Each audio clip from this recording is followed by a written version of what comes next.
Hi children, how are you all? I hope you all are fine and safe at home, right?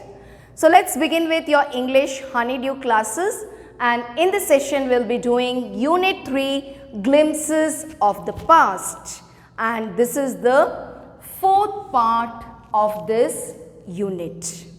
Now, I have already given you the introduction. In this chapter, we will just have a glance to our history, the history of India.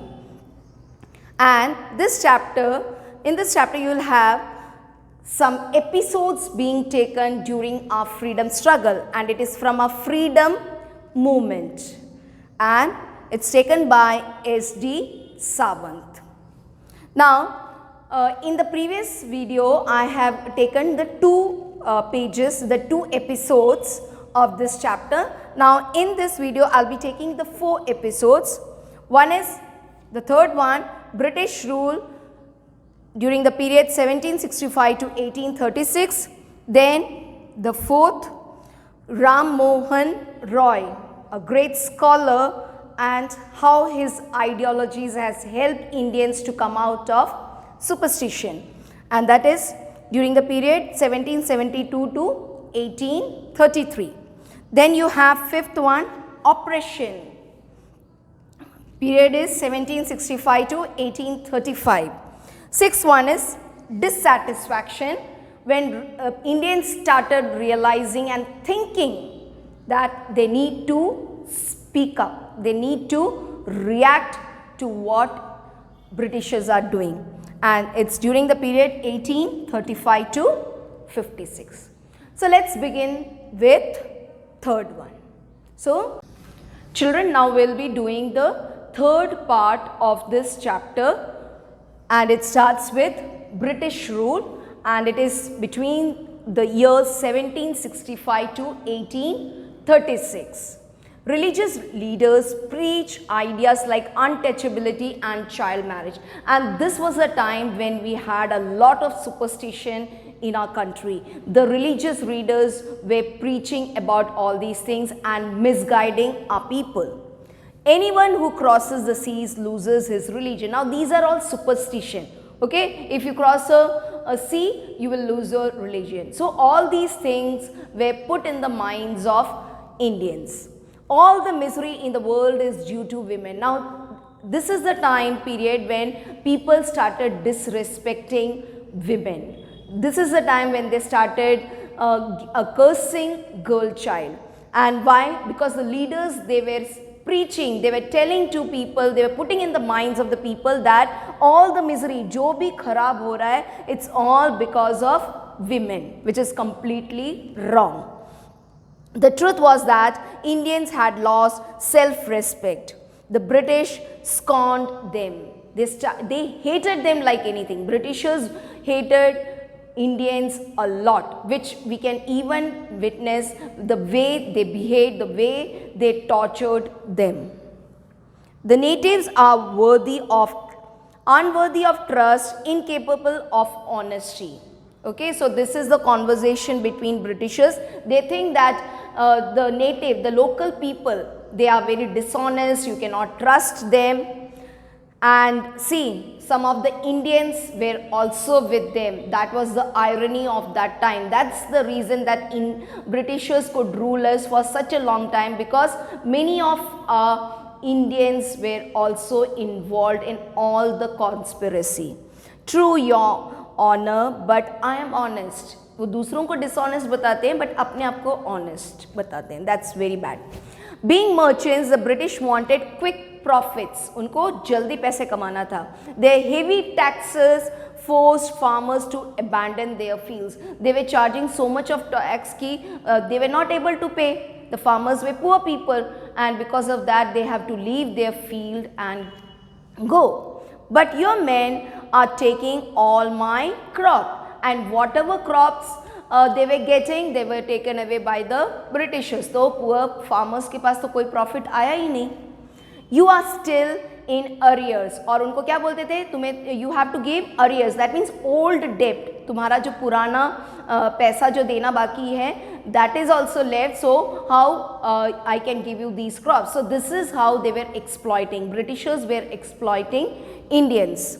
If you don't pay next week, I'll send you to jail.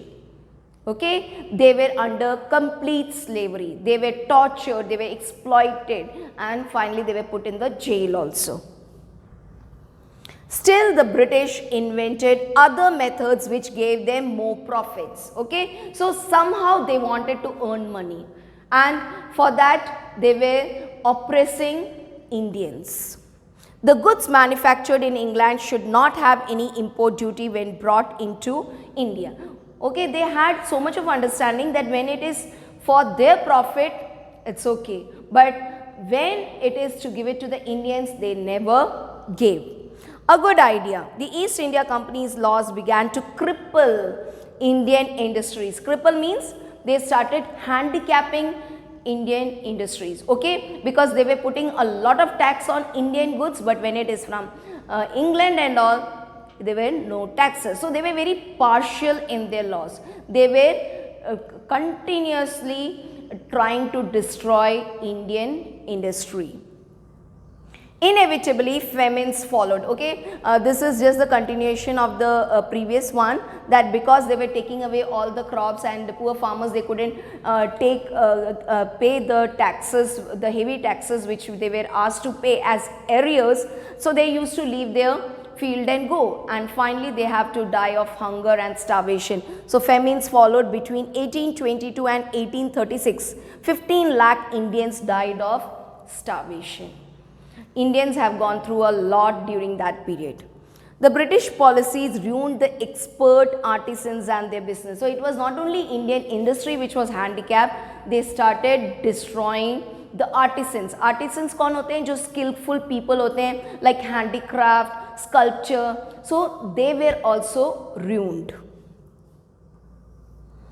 This is there on page 38. Now moving on, next comes the fourth one, and here we have Ram Mohan Roy, and the time duration given is 1772 to 1833. Ram Mohan Roy, you might have studied in your history also. He was such a scholar, intelligent person who was very broad-minded. Okay, his ideologies and principles has really helped Indians to come out of the superstitious beliefs to some extent. Ram Mohan Roy, a learned man, highly intelligent man from Bengal, understood what was wrong with the country. He was knowing what's happening here. Let us not despise ourselves. Let us not hate ourselves. Okay, so much of hatred was there among our country people too. Our ancient culture is great. Okay, he was the person who got the opportunity to educate people by telling them that the Indian culture is the best, because there were so many other people misguiding them. And we are capable of greater achievements. We must first reform our society. Okay, we have to form a stable society. Superstitions have been ruining us. Okay, because he was such a scholar, intelligent person. He was knowing the drawback, the ideology of people which was harming them, and the main thing was their superstitious belief. He told his wife Uma, cows of different colors, but the color of their milk is the same. That's so true. Okay, you have seen a black colored cow, a white, a cream, a mix of brown and all. Different teachers have different opinions, but the essence of every religion is the same. It's such a beautiful thought, because during that time, as I told you, that Britishers were having this policy of divide and rule.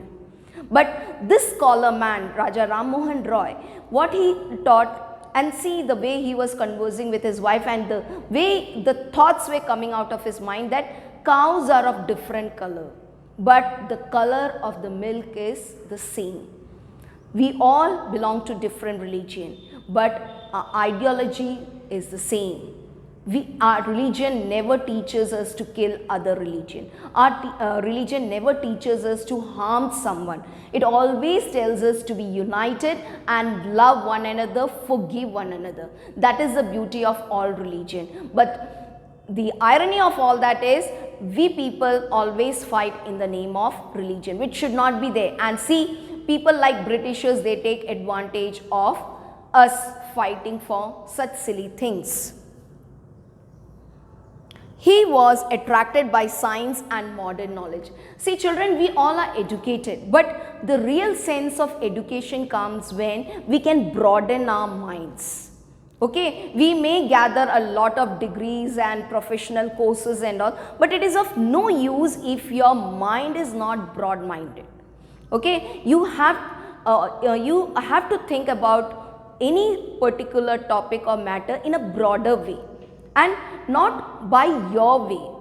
Think what others are thinking. That perspective, everyone's perspective you have to consider, and sensitivity towards their problem, understanding their problem. That is the real meaning of education. If we can't understand others, if we can't love others, if we can't forgive others, our education is of no use. Okay, gathering degrees is not enough. We need to broaden our mind. We need to think in a just way. Okay, just for everyone. That justice, we should not give injustice, we should not harm anyone. So that is the main essence of education. Because of his ideologies and modern concept, he was attracted by a large group of people. Knowledge should be practical and scientific. Now here he is telling for the superstitious belief. We blindly believe on many aspects, but that is not correct. So here he is telling knowledge should be practical and scientific. He crossed the seas and went to England to see what made the British powerful. There he told them. Okay, and he has done a lot of research work also to get into the root cause of every problem.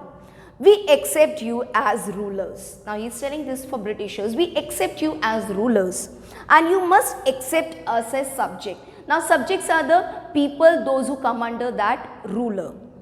That means we can say citizens also. But you must remember the responsibility of a ruler owes to his subject. So if there is a ruler, it is the duty of that ruler to take care of his or her subjects. That's very important, not to harm them, not to torture them. He started newspapers, but the suspicious British stopped them in 1823.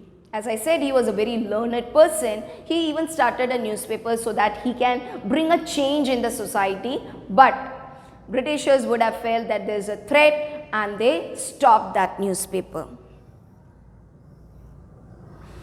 Fifth one we have is oppression. Oppression means Britishers ने Indians को दबा के रखा था, and that was during the period 1765 to 1835.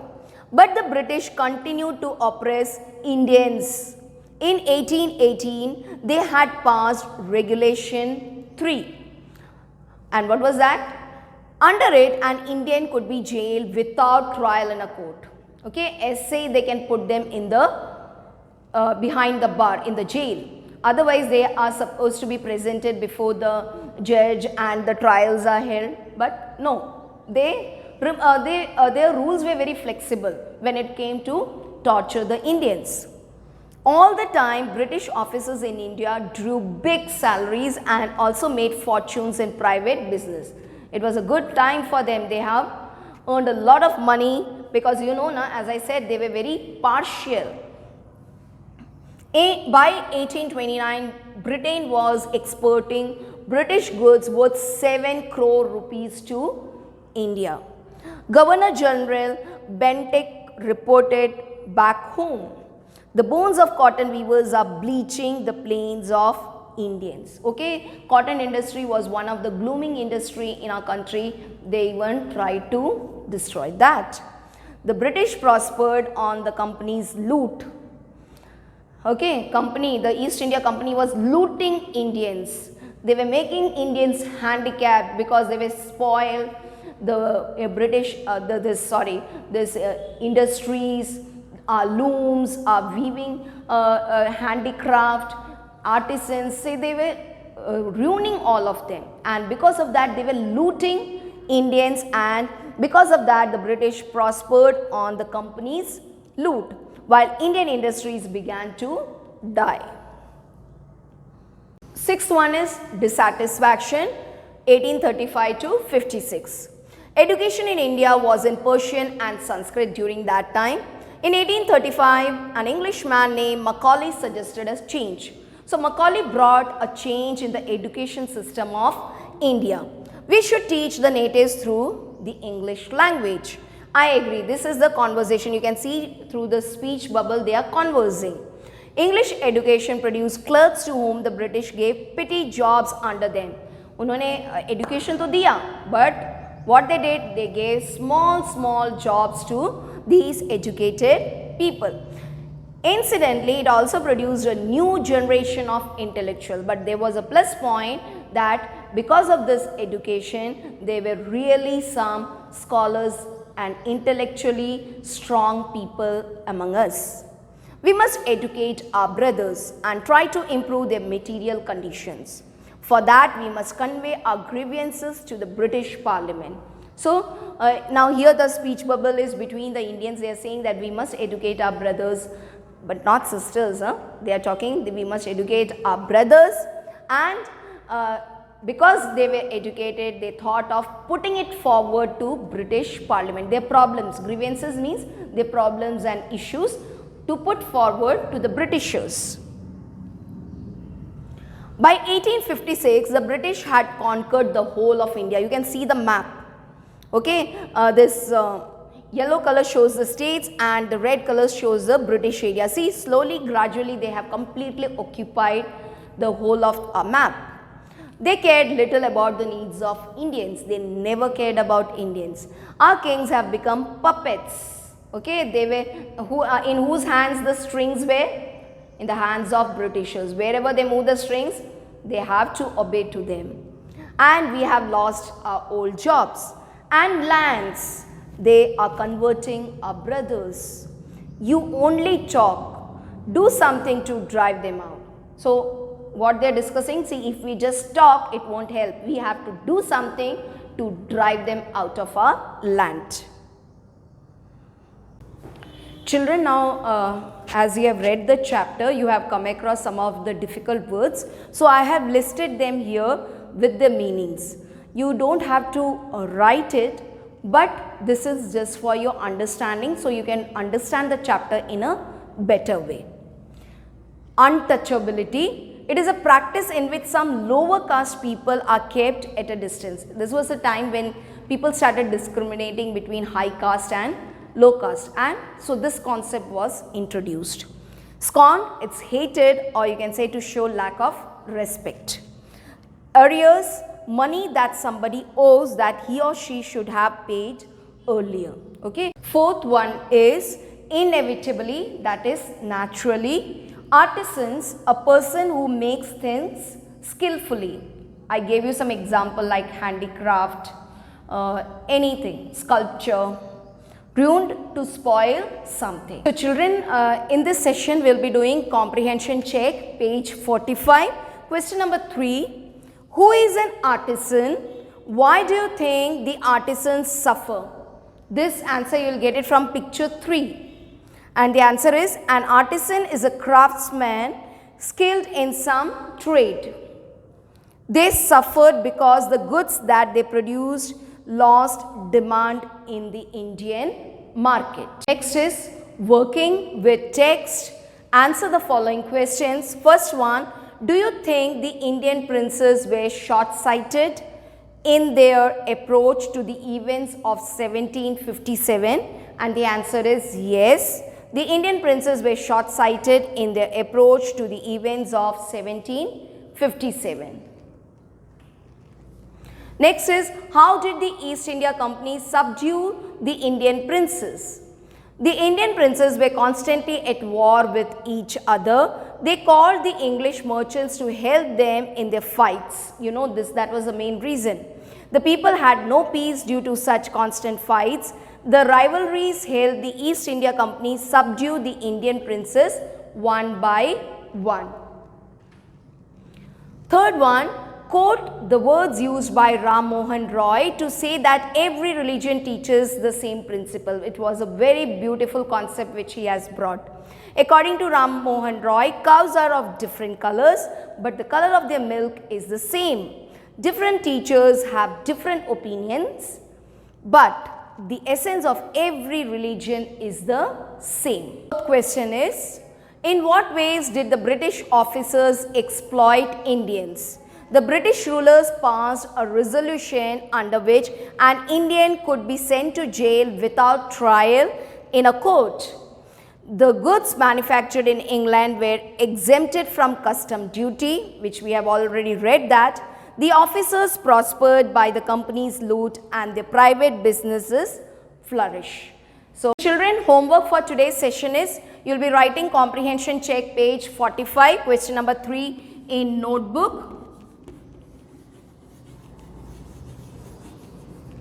And write working with text question number 1, 2, 3 and 4 also in notebook. The meanings which I have given, that no need to write in the notebook, that is just for your understanding so that you can understand the chapter in a better way.